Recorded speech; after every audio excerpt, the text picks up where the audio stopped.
형사사건 변론하시면서 이 수사보고서 많이 보셨죠? 예. 이미 이 수사보고서 잘 알고 계시죠? 워낙 유명한 보고서인데 보통 검찰의 수사보고서는 주임검사 결재까지 받죠? 맞습니다. 예. 그러면 결국 이 수사보고서가 검찰의 수사 방향이라고 봐도 되겠네요? 네, 그렇습니다. 예, 이 수사보고서에 따르면 이 N 프로젝트라고 명명한 주가 조작, 나노스의 주가 부양 계획에 대해서 검찰도 이런 수사 방향으로 알고 있었고 잡았었다라고 보시는 거죠? 네. 근데 이 수사 방향이 바뀌게 된 이유가 무엇일까요? 아마 그 수사 보고서는 2022년 10월 2일자로 생각됩니다. 엄영수 실장의 그 카카오톡을 분석한 자료이고 그 내용은 당시 쌍방울의 계열사인 나노스의 주가를 부양하자라는 내용이고 그 주가 부양의 컨텐츠들은 당시 쌍방울 계열사인 나노스가 대북 사업에 관해서 예를 들어서 김영기 차관을 영입했으니까 이걸 부양해서 이걸 이용해서 주가를 부양하자 뭐 그런 내용들. 예, 수사 보고서의 첨부 다 내용을 보면은 카카오톡 대화를 통해서 박철준 이 소위 쌍방울 주가 조작의 키맨이 오늘 또 N 활성화 부탁요 방용철이 그게 뭐냐 쌍방울 부회장입니다. 또 그러니까 김영수 쌍방울 미래전략본부장이 나노스 댓글이라는 이야기까지 합니다. 변호사께서 이거 아시죠? 국정원 문건. 예, 맞습니다. 국정원 문건에도 국정원이 이 주가 조작의 연루설이 퍼지자 제기가 가능성이 높아지자 사전 예방적 차원에서 종결했다라는 국정원 문건도 있지 않습니까? 맞습니다. 예. 그러면 이렇게 1심 판결문에도 이 쌍방울 주가 부양에 도움이 될 만한 사업에 대해서 이 김성태가 마련한 자금을 환치기 방식이나 현금 소지, 중국 출국 등 다양한 방법으로 밀반출해서 조선노동당에 대한 대북 로비 사업 또는 이행보증금 명목으로 지급하기로 계획하였다라는 것이 안부수 1심 판결문에도 있는 내용 아닙니까? 법원도 검찰도 법원도 국정원도 주가 조작과 이 소위 대북 로비 사건으로 오히려 확대돼야 된다고 생각하는데 어떻게 생각하십니까? 2022년 10월까지 당시 검찰은 이 사건을 나노스의 주가 부양 사건으로 바라봤던 것 같습니다. 근데 왜 김성태 회장은 외국환 거래법으로 기소가 되죠? 국가보안법이나 특가법상 국외재산 도피에 대해서 징역 10년 이상 무기징역까지 구형할 수 있는 거 아닙니까? 맞습니다. 그런데 왜 안 했습니까? 김성태가 나중에 수사한 건가요, 검찰이? 김성태가 체포된 이후에 김성태와 검찰이 모종의 거래가 있었던 것으로 보입니다. 김성태가 예, 변호사님 죄송합니다. 제가 좀 이따 좀 예. 질문 드리겠습니다. 돌아가셔도 좋습니다. 이화영 증인 이분 누구신지 아세요? 혹시? 잘 모르겠습니다. 이분 누구신지 모르세요? 박상영 검사네요. 그죠? 박상용 예. 검사입니다. 예, 예. 너무 잘 나왔나요 사진이? 아니요, 잘 예. 모르겠습니다. 이분이 그 사건 조작의 검사 맞습니까? 저기 앉아 계셔야 될 분이 안 나오시는 거잖아요. 뭐가 그렇게 두려운지 모르겠습니다. 거기 김성태 하나 질문 드리겠는데요. 이 옥중서신 본인이 쓰셨습니다. 검찰 고위직 출신 전관 변호사가 회유 협박을 했다고 하셨습니다. 그 전관 변호사 누굽니까? 제가 전 이름을 이 자리에서 말씀드리고 조모 변호사님이신데요. 조재현 변호사 맞습니까? 예 아니요 하세요. 제가 질문 드린 거잖아요. 맞습니다. 네. 23년 6월 19일, 29일 두 차례에 걸쳐서 박상용 검사와 연결해서 만나신 거 맞습니까? 날짜는 제가 정확하게 잘 그러면 모르겠습니다. 박상용 검사와 연결해서 만난 거 맞습니까? 박상영 검사실에서 그러면 그 연결해서 변호사가 김성태 진술 인정하고 대북 송금을 이재명을 위해 한 일이라고 허위 진술하라고 하셨습니까? 했습니까? 조 변호사께서 그렇게까지 직접적으로 말씀하시지는 않았고요. 네. 그러니까 그 전에 박상용 검사하고 저하고 혹은 수원지검 측하고 저하고 소위 딜했었던 일련의 내용들 그런 것들에 대해서 당신이 검찰의 고위층에 최고위층에 확인을 했으니 믿고 제가 그거에 대해서 계속 불신을 했고 이거 잘못하면 상당히 늪에 빠지겠다고 걱정을 해야 하니까 조재현 변호사는 부산 고검 검사장 출신 매우 고위직이죠. 고위직이었죠. 수원 고검장도 하신 걸로 알고 있습니다. 수원지검장 시절에는 박상용 검사와 근무 기간도 같이 겹치더라고요. 그리고 조재현 변호사가 2014년 남부지검 증권범죄 수사단장 시절에 쌍방울 주가 조작으로 수백억 원대 시세 차익을 얻었던 김성태 구속 기소한 바 있습니다. 이때 수사팀장이었던 김영현 검사는 쌍방울 계열사 사회 이사로 일하고 있는 거 아십니까? 잘 모르고 있습니다. 모르시겠죠? 그럼 먼저 영상 좀 먼저 보시겠습니다.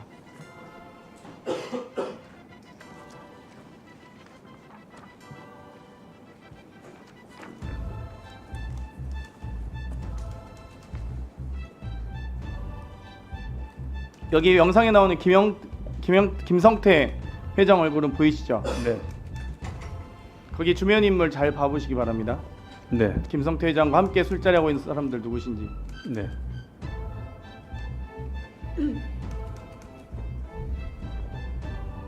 더 보고 있습니다. 다 봤죠? 네. 지난 6월 20일 뉴탐사가 쌍방울 옥상에서 열린 파티, 옥상 파티 일명 옥상 파티 촬영한 영상인데요. 김성태 회장 옆에 있던 사람 누군지 확인하셨습니까? 저 의원님 말씀하신 조재현 변호사 맞죠? 그렇습니다. 이 조재현 변호사가 회유와 협박 등으로 이미 이날이 6월 20일 날인데요. 2주 전에 6월 7일에 1심 판결 있고 6월 12일에 이재명 대표 기소한 날입니다. 그날 그 이후에 6월 22일 날 이렇게 옥상 파티 기소 기념 파티를 합니다. 알고 계셨습니까? 전혀 몰랐습니다. 이렇게 술자리 회유하고 쌍방울과 아주 밀접하게 관련된 전 검사 출신 변호사가 거기 수사팀장이 사회이사로 가고 있는데 이렇게 썩어도 썩은 검찰이 이렇게 밀접하게 연관되어 있었습니다. 봉주 기자님 좀 나와주시겠어요? 제가 하나만 마지막 질문 드리고 싶은데요. 이 딸 안소민 씨의 안부수 씨의 딸 카톡입니다. 네. 안소민 씨인데요. 이때 금영수, 박상웅, 안부수와 함께 있었던 게 사실 확인됐는데 이때 또 폰 가지로라는 말을 합니다.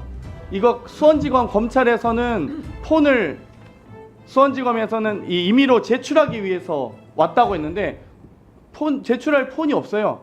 그러면 이미 이 사이에 이 전에 쌍방울로 갔던 폰이 언제 딸에게 갔으며 딸이 어떻게 수원지검으로 제출합니까? 그럼 수원지검이 지금 딸에게 제출하겠다고 했던 말과 제출하러 왔다는 말과 안부수의 딸이 지금 이 가지러 간다는 말이 맞습니까? 수원지검의 진술과 이거 미공개된 카톡이 아니 미공개된 카톡인데요. 네. 이 앞뒤 정확히 수원지검의 입장과 딸의 입장이 같습니까? 완전히 아니요. 정반대 아닙니까? 검찰이 압수했던 안부수 회장의 휴대전화를 딸에게 지난해 2월에 돌려줬고요. 그 돌려준 휴대전화를 쌍방울의 박상웅 이사가 달라고 해서 안부수 회장의 휴대전화를 쌍방울에 건네는 게 그 카카오톡 대화에 적나라하게 나오고 그 다음 달인 지난해 3월 18일에는 아예 이제 딸이 아버지를 검찰청 가서 면회하는데 그 면회 자리에 김성태 회장, 박용철 부회장, 김영수 모 대표, 박상웅 이사 등등 이게 딸이 쌍방울 임원들의 이름을 전부 알고 있습니다. 그러니까 한두 번 봤던 게 아니고 안부수 회장의 비서였던 김모 씨와 안부수 회장의 딸은 수시로 쌍방울 측과 연락을 했고 심지어는 아버지의 변호사비 5천만 원을 달라고 요구를 했어요. 그리고 쌍방울 측에서 변호사비까지 해준 걸로 저는 알고 있고 그와 별도로 오피스텔까지 구해준 겁니다. 그러니까 검찰의 해명은 폰을 가지러 제출할 시기는 아니고요. 당연히 압수해서 포렌식한 폰을 딸에게 돌려줬는데 왜 돌려줬느냐? 안 돌려줘도 되는데 굳이 돌려준 것은 쌍방울 측에 폰이 넘어가는 것을 미리 알고 돌려준 게 아니냐. 저희는 그렇게 의심을 하고 제가 기사를 썼습니다. 그러니까 폰을 수원지검은 네, 정리해 주시죠. 네. 가지러 간다고 했고 네. 그러면 아빠가 온다고 맞춰오라고 했고 네. 딸이 이 증거 물품을 제출하러 가는데 아빠를 만나게 하는 게 말이 됩니까? 검찰이 무슨 대행사입니까? 김성태 회장이 작년 1월 17일에 체포됐잖아요. 그래서 송환이 압송이 됐는데 작년 1월 카카오톡을 보면 딸은 아버지를 만나러 구치소로 갔습니다. 김성태 회장이 오고 나서는 검찰청으로 면회를 간 겁니다. 네, 수고하셨습니다. 다음은 박준태 의원님 신문해 주세요. 자, 여기서부터 잠시만 주목해 주시기 바랍니다. 제가 구독자분들을 위해서 깜짝 선물을 하나 준비했습니다. 제가 항상 여러분들께 뭐라고 말씀드렸나요? 뉴스만 평소에 잘 챙겨보셔도 돈이 된다, 돈을 벌 수 있다고 말씀드렸는데요. 자, 여기 보이는 각종 뉴스, 코로나, 러시아 우크라이나의 전쟁, 엔비디아의 실적, 트럼프와 김정은의 관계 등등 이러한 뉴스를 보게 되면 여러분들은 어떤 생각이 드시나요? 그냥 뉴스만 보고 끝내는지 아니면 이 뉴스를 어떻게 이용할 수 있는지 이 부분을 고민하고 계시는지를 되물어보고 싶습니다. 그 이유가 뭐냐 하면 제가 지난 1월 여러분들께 뭐라고 말씀드렸나요? 지금은 반도체 산업에 관심을 가져야 한다. 뉴스만 보고 그냥 넘기지 마시고 한번 투자 쪽으로 고민해 보셔야 한다라고 말씀을 드렸습니다. 그리고 나서 이런 썸네일을 유튜브나 뉴스를 통해서 많이 보셨을 텐데요. 이런 반도체 산업이 이슈가 되었을 때 부자들은 어떻게 생각한다고 했나요? 반도체와 관련된 투자 수단은 뭐가 있는지, 어떤 주식이 가장 좋은지, 어디에 투자해야 돈이 몰리는지. 자연스럽게 생각한다고 제가 말씀드렸죠. 그 이유가 부자들이 봤을 땐 이슈가 돈으로 이어지고 그 이슈가 나에게 돈을 벌어준다는 경험적 확신이 있기 때문에 부자들은 항상 이런 사회적 이슈와 돈의 흐름을 관심 있게 쳐다본다고 제가 말씀드렸는데요. 이번에도 마찬가지입니다. 제가 지난번에 시청자분들과 함께하는 주식으로 수익 내기 이벤트를 진행했었는데요. 당연히 100% 무료로 진행되었고, 자 여기 보시면 아시겠지만 제가 지난번에도 저한테 구독이라는 문자를 보내주신 모든 시청자분들께 이렇게 반도체 관련주 중에 많은 종목이 아니라 가장 급등할 확률이 높은 딱 한 종목, 한미반도체 딱 한 종목만을 추천드렸어요. 그러면서 여기 나와 있는 대로 정확히 얼마에 매수해야 하는지, 수익률이 얼마가 나왔을 때 팔아야 할지 정확히 말씀드렸는데, 자 지금 실제로 어떻게 되었나요?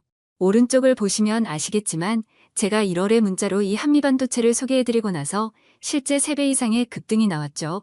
그래서 당시에도 굉장히 많은 분들이 제가 드린 이 종목으로 수익을 크게 내실 수 있었는데요. 다시 한번 수익 축하드리고 이번에도 마찬가지입니다.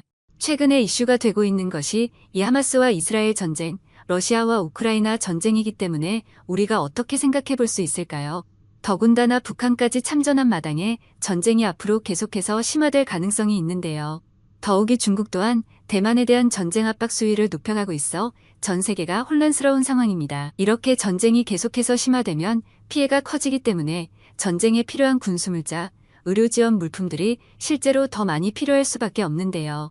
그럼 그 중에서 실제 전쟁의 여러 물자들을 지원해 본 경험이 있고 건설, 의료 수준이 높은 우리나라 기업들 중에 한 곳이 가장 크게 부각받을 수밖에 없는 것이고 당연히 우리가 이쪽으로 생각해야 된다는 겁니다.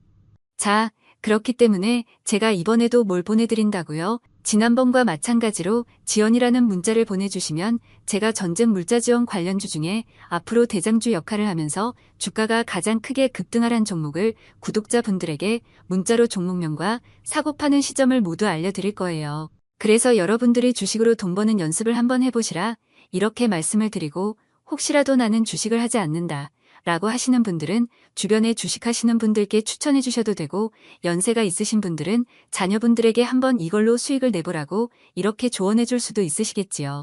그래서 지금 이 영상을 보시는 시청자분들 중에 나도 이번 종목이 궁금하다 하시는 분들은 누구나 상관없이 어느 시간대나 상관없이 부담 없이 이렇게 위쪽 상단에 제 번호 남겨두고 있습니다. 저의 개인 번호 010-2803-3347 남겨놨고요. 지난번처럼 지원이라고 보내주시면 제가 이번에도 똑같이 무료 추천 급등주 문자를 보내드리겠습니다. 그래서 제 번호 010-2803-3347로 문자 보내주시면 여러분들이 직접 이수를 통해서 돈 버는 연습을 해보실 수 있는 것이고 제가 돈을 받는 것도 투자를 대신 해드리는 것도 아니니까 부담 없이 신청해 주시면 되는 겁니다. 그리고 수익이 나면 저는 다른 것은 바라지 않습니다.